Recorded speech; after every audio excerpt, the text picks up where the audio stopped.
আরেকজন আমার সম্মানিত সংসদ সদস্য এখানে বলে গেলেন প্রিঅ্যাম্বল পড়লেই ওই সংস্কার পরিষদের কথা চলে আসবে।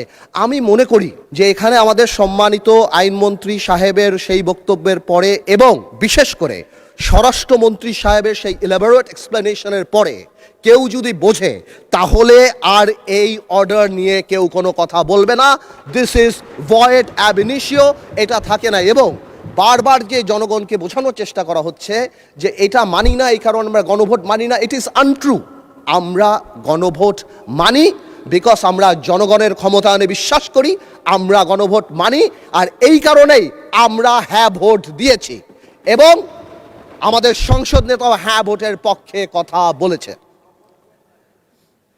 আমরা যদিও এটা বাইরে থেকে আসছে তাও বলি, আসলে মাঝে থেকে একটা গল্প বলি, সময় 1 মিনিট বাড়ায় দেবে, তাও একটা গল্প বলি যে শপথের কথা বলছে। এই গল্পটা আসলে বলা ইম্পর্টেন্ট।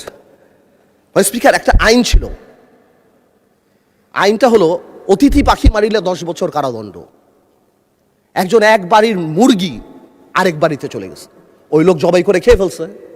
এখন এই লোক মামলা করছে যে এর 10 বছর জেল হইতে হবে, কারণ মুরগিও পাখি আর অন্যের বাড়ি অতিথি। তো কেউ যদি আইন না বোঝে তাদেরকে বারবার বুঝে আমাদের আর লাভ নাই। মানুষ স্পিকার, বারবার বলেই যাচ্ছি, this is void ab initio. We respect referendum, এই কারণে আমরা আসছি। এটাকে ইমোশনাল কালার দিয়ে বাংলাদেশকে এমনভাবে দাঁড় করানো হচ্ছে যে আমরা জুলাই চাই না, আমরা জুলাইয়ের বিরুদ্ধে। ওনারাই একমাত্র জুলাইয়ের টেন্ডার নিয়েছেন, ওনারাই টেন্ডার সাবমিট করছেন। This is so unfair. আরেকটা কথা, জুলাই জাতীয় সনদের 2025-এর ভবিষ্যতের পথরেখা, আমি আগেও যা বলছি এখনও তা বলছি, আমি আগেও বলি না, এখন সবসময় বলি যে যেই সংবিধান জনগণের কথা বলে না, জনগণ সেই সংবিধান ছুঁড়ে ফেলে দেবে।